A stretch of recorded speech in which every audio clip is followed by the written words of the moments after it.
1977 की करारी हार को पीछे छोड़कर 1980 में कांग्रेस सत्ता में अभी लौटी ही थी और प्रधानमंत्री इंदिरा गांधी के छोटे बेटे संजय को कांग्रेस महासचिव बनाए हुए बामुश्किल 1 महीना हुआ था।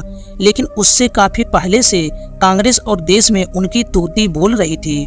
फिर भी इमरजेंसी की हरकतों के कारण कई लोग संजय से बेहद नाराज थे, इतना कि वे उनकी जान लेने की साजिशें रचने लगे। अमेरिकी दूतावास ने सितंबर 1976 में यह जानकारी भेजी थी कि इंदिरा गांधी के बेटे संजय पर 30 या 31 अगस्त को एक अज्ञात हमलावर ने 3 गोलियां दागी। संजय को गंभीर चोट नहीं लगी।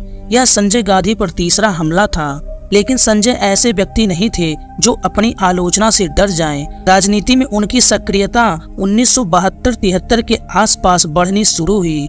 उन्होंने एक यूथ ब्रिगेड भी बनाई। वहां से जो शुरुआत की तो फिर तेज रफ्तार से बढ़ते गए।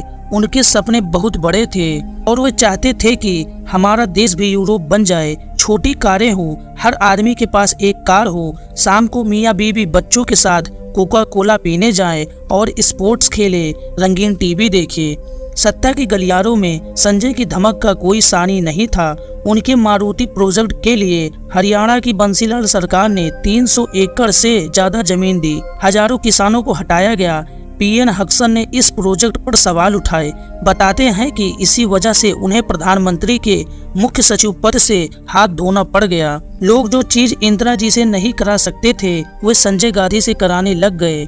कहते हैं कि इमरजेंसी के दिनों में नसबंदी और इस तरह के दूसरे कदमों के पीछे संजय का दिमाग था। इंदिरा इससे असहज भी थी। लेकिन सच यह भी है कि 1977 की करारी हार के बाद जब कई लोग इंदिरा से किनारा करने लगे तो उनके साथ संजय ही खड़े रहे। 1972 से लेकर 80 तक संजय ने हार जीत सब चीजें देख ली थी। मोरारजी देसाई की सरकार गिरने और बड़े नेताओं को कांग्रेस ज्वाइन करने में उनका बड़ा योगदान था। हो सकता है कि आगे वह एक परिपक्व राजनेता के रूप में सामने आते, लेकिन उससे पहले उस आखिरी उड़ान का दिन आ गया। 23 जून 1980 की सुबह संजय गांधी ने कैप्टन सुभाष सक्सेना के साथ दफ्तरगंज हवाई अड्डे से उड़ान भरी।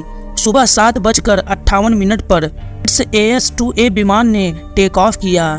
रिहायशी इलाके के ऊपर ही लूप बनाए और चौथा लूप बनाते समय विमान लहराया और अशोका होटल के पीछे नाक के बल सीधा जमीन पर आ गिरा। उस विमान को संजय पहले भी उड़ा चुके थे। 22 जून को उन्होंने पत्नी मेनका गांधी और इंदिरा गांधी के विशेष सहायक RK धवन और धीरेन्द्र ब्रह्मचारी के साथ उड़ान भरी थी। यह साजिश थी या दुर्घटना, इस पर खूब बहस हुई। उस विमान को विदेश से लाने और उसमें धीरेन्द्र ब्रह्मचारी की भूमिका को लेकर भी कुछ लोगों ने सवाल किए।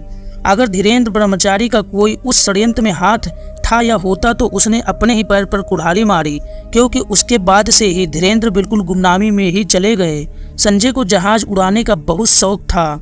वो नेचर से थोड़े एडवेंचरस थे, तो उसमें उन्होंने लूप लेने की कोशिश की। उसमें ही वो जहाज क्रैश कर गया। क्योंकि वो अमेरिका से जहाज आया था तो उसमें पायलट एरर ही बताया गया था, कोई टेक्निकल एरर नहीं था। दुर्घटना की खबर मिलते ही इंदिरा गांधी घटना स्थल पर पहुंची। शव को अस्पताल से घर लाया गया। एक थियरी यह भी आई कि इंदिरा गांधी प्लेन क्रैश वाली साइड पर दोबारा गई थी।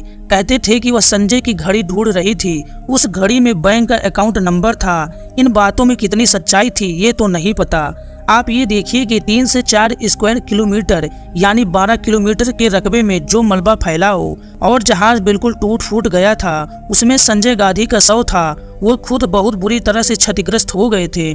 ऐसे संदर्भ में ये कहना कि अगर हाथ में पहनी हुई घड़ी मिल जाएगी और सही सलामत होगी, ये तो समझ से परे है। लोगों ने पहली बार इंदिरा को रोते देखा।